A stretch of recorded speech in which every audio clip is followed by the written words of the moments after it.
America के पूर्व राष्ट्रपति बराक ओबामा के बुक बम ने कांग्रेस में तो खलबली मचा दी है। ऐसी खलबली की करीब 1.5 दशक पहले के उनके ऐसे काले कारनामे की पोल खोल कर रख दी है जिसे अब तक कांग्रेस छिपाती फिर रही थी। ओबामा ने अपनी किताब अ प्रॉमिस्ड लैंड में कांग्रेस की अपने मुस्लिम वोट बैंक से की गई लॉन्ग टर्म प्रॉमिस की बखियां उधेड़ कर रख दी है।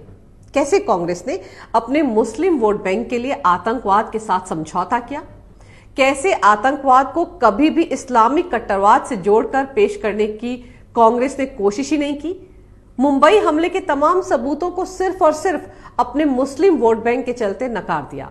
कांग्रेस के इस पूरे खेल का ओबामा ने अपनी किताब में न सिर्फ पर्दाफाश किया है बल्कि उनके निशाने पर कांग्रेस अध्यक्ष सोनिया गांधी हैं। ओबामा ने अपनी किताब में साफ लिखा है कि कैसे मनमोहन सरकार ने मुस्लिम अपीजमेंट की नीति के चलते मुंबई में हुए सबसे बड़े आतंकवादी हमले तक को नजरअंदाज कर दिया था। 2008 में मुंबई पर हुए अब तक के सबसे बड़े आतंकवादी हमले के लिए जिम्मेदार पाकिस्तान को भारत ने ऐसे क्यों छोड़ दिया? क्यों पाकिस्तान पर हमला नहीं किया गया था? इस सवाल का जवाब अमेरिका के पूर्व राष्ट्रपति बराक ओबामा ने अपनी इस किताब अ प्रॉमिस्ड लैंड में दिया है। 26/11 के इस आतंकवादी हमले ने न सिर्फ पूरे देश को बल्कि दुनिया को हिलाकर रख दिया था।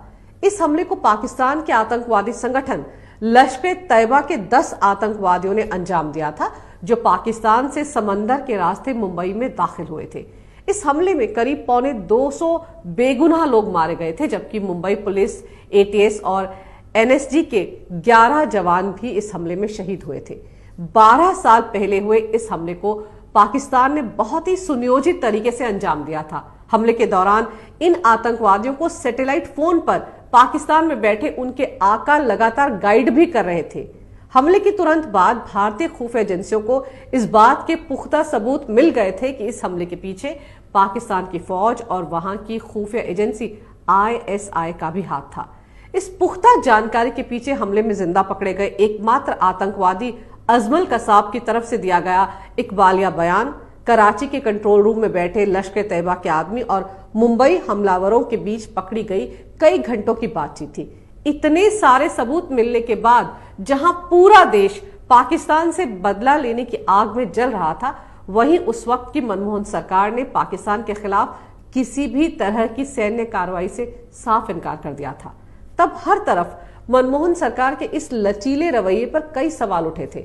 क्यों पाकिस्तान की इस बड़ी हिमाकत को भारत ने नजरअंदाज कर दिया?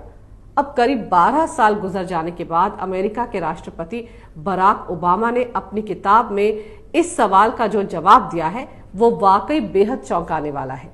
उन्होंने लिखा है कि मुंबई हमले के बाद मनमोहन सिंह बहुत डर गए थे। डर इस वजह से नहीं था कि पाकिस्तान भी भारत की तरफ से की गई किसी भी कार्रवाई का पलट कर जवाब दे सकता है, बल्कि डर इस वजह से था कि अगर भारत इस तरह की कार्रवाई को अंजाम देता है तो कहीं कांग्रेस का मुस्लिम वोट बैंक उसके हाथ से खिसक ना जाए और इस बात का फायदा कहीं कुछ महीने बाद होने वाले लोकसभा चुनाव में बीजेपी ना उठा ले। जी हां, सही सुना आपने। बराक ओबामा ने अपनी किताब में लिखा है कि सोनिया गांधी, जो कि उस वक्त यूपीए की चेयरपर्सन थी, उन्हें ये कतई गवारा नहीं था कि इस आतंकवादी हमले को इस्लामिक कट्टरवाद और पाकिस्तान के साथ जोड़कर पेश किया जाए। सोनिया गांधी पाकिस्तान पर किसी भी तरह की कार्रवाई करने के पक्ष में नहीं थी। उन्हें डर था कि ऐसा करने से कांग्रेस अपने मुस्लिम वोट बैंक से हाथ धो बैठेगी और इसका सीधा सीधा फायदा बीजेपी को होगा। बीजेपी तो हमेशा से ही कहती आ रही थी कि पाकिस्तान आतंकवाद की फैक्ट्री है और वो इसी आतंकवाद की आड़ में भारत के खिलाफ प्रॉक्सी वॉर चला रहा है।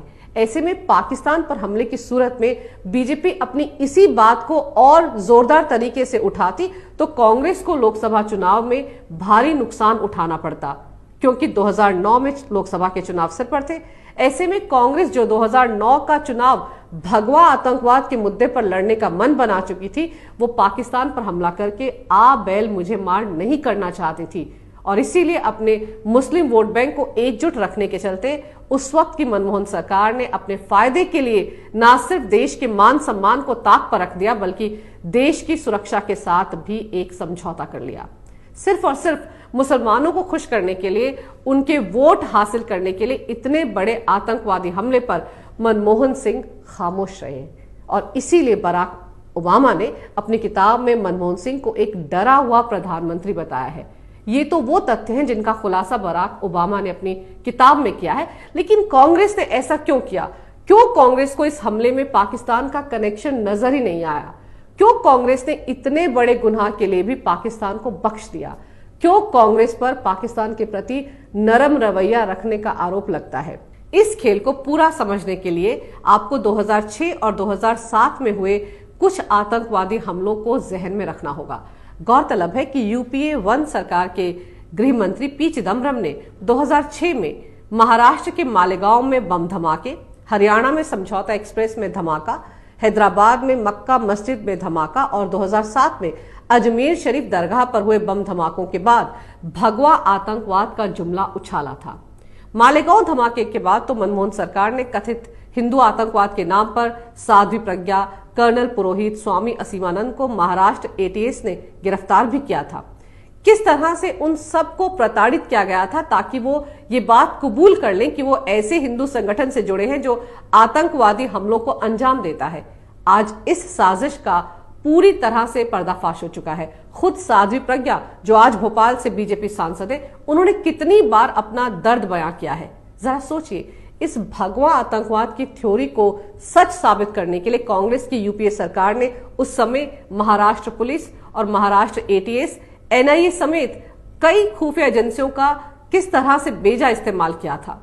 मुंबई पर हमला करने आए सारे पाकिस्तानी आतंकवादियों के हाथ पर कलावा बंधा हुआ था और उनके पहचान पत्र भी हिंदू नाम से बनाए गए थे, जिनमें पता भी बेंगलुरु का लिखा हुआ था। यानी हिंदू आतंकवाद की जो थ्योरी यहाँ कांग्रेस के नेता भारत में ना सिर्फ घड़ रहे थे बल्कि उसे एस्टैब्लिश करने में भी पूरी ताकत लगाए हुए थे, उसी थ्योरी को अमल में लाने के लिए, अपने फायदे के लिए, भुनाने के लिए पाकिस्तान भी लगा हुआ था।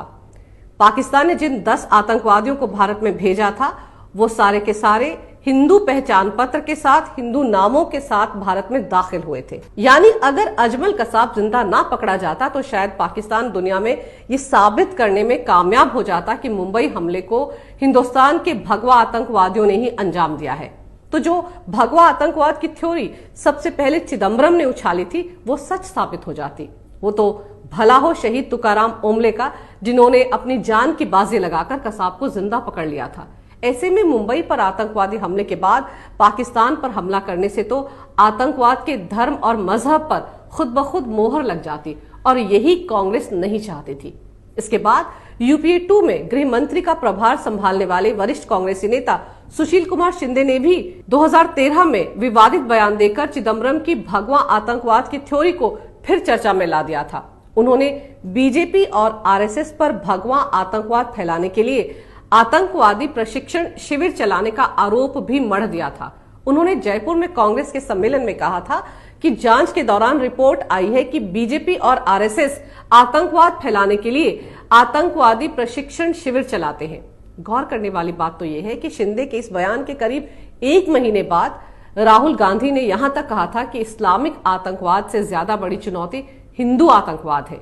मजेदार तो यह है कि 26/11 के मुंबई आतंकवादी हमले को भगवा आतंकवाद से जोड़ने की सारी साजिश भी हो चुकी थी और इसके लिए विवादित पत्रकार अजीज बर्नी ने तो बाकायदा 26/11 आरएसएस की साजिश इस शीर्षक से एक किताब तक लिख डाली थी। और मुसलमानों को खुश करने के लिए कांग्रेस के वरिष्ठ नेता दिग्विजय सिंह ने तो 4 कदम आगे बढ़कर इस किताब का विमोचन भी कर दिया था।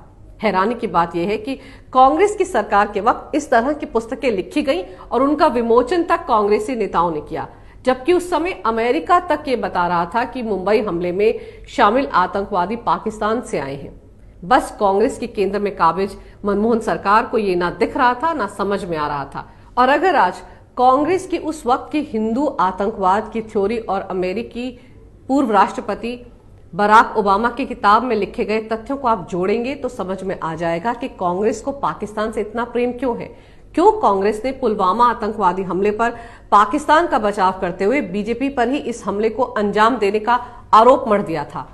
सर्जिकल स्ट्राइक पर कांग्रेस ने ही सवाल क्यों उठाए थे। क्यों बालाकोट हवाई हमले के बाद सबसे ज्यादा कांग्रेसी परेशान थी। सीएए के मुद्दे को लेकर क्यों कांग्रेस ने हिंदुस्तानी मुसलमानों को बरगलाया। क्यों एनआरसी के मुद्दे पर मुसलमानों को डिटेंशन कैंप में बंद करने के नाम पर डराया और धमकाया। और जम्मू कश्मीर से आर्टिकल 370 हटने के बाद कांग्रेस के नेताओं और पाकिस्तान के नेताओं की जुबान एक जैसी थी। क्यों यहां जो कुछ राहुल ने बोला वही बात इमरान खान ने यूएन में जाकर बोली?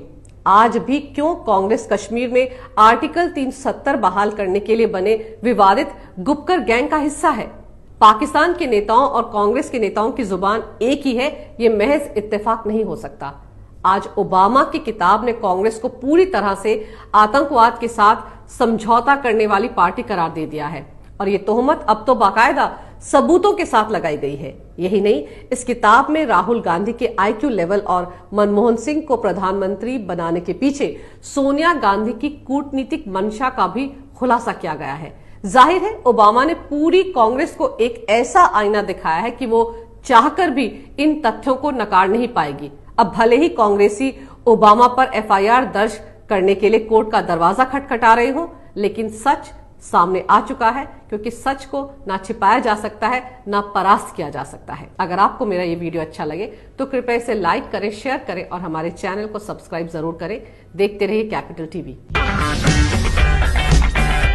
अगर आपको हमारा वीडियो पसंद आया हो तो इसे लाइक करें, हमारे चैनल को सब्सक्राइब करें और हाँ, बेल आइकन दबाना ना भूलें ताकि आप तक हमारे वीडियो की नोटिफिकेशन पहुंचती रहे। आप अपना सुझाव हमें कमेंट बॉक्स में दे सकते हैं। हमारे साथ जुड़ने के लिए शुक्रिया।